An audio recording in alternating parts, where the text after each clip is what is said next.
When we are doing rotations using the graph, couple things to keep in mind.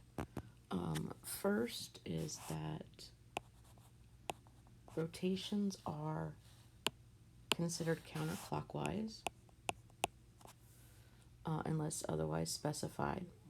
So if you were to need to go clockwise, it would actually say clockwise in the question. Next, we want to remember that each turn of the rectangle is 90 degrees because every rectangle has 4 90-degree angles. So if we start with angle A here, point A.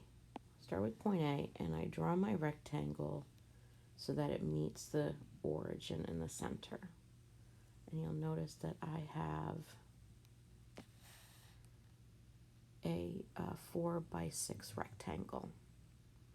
Now when I rotate and turn my rectangle to the left to go counterclockwise, my rectangle now ends up in quadrant 1, and now it is now lengthwise as opposed to vertical.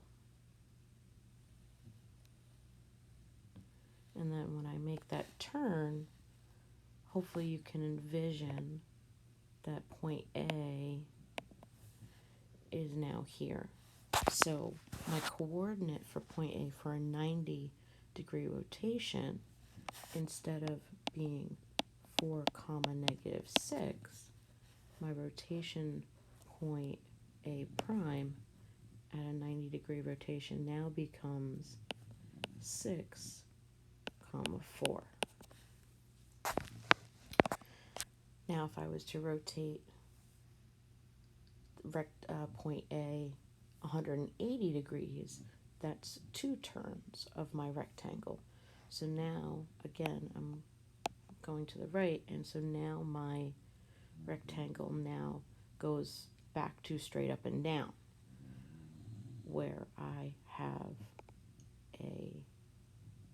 my length of 6 is straight up and down, and my width is 4.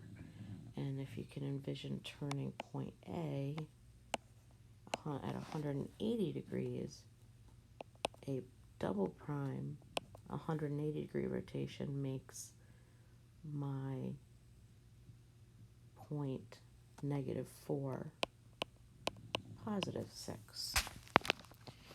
And then lastly, if I needed to rotate point A 270 degrees, I would turn my rectangle again to the left, and it would then again be horizontal, making my length, as opposed to straight up and down, straight across, and making point A triple prime here, and for a 270 degree rotation, my point now becomes -6, -4.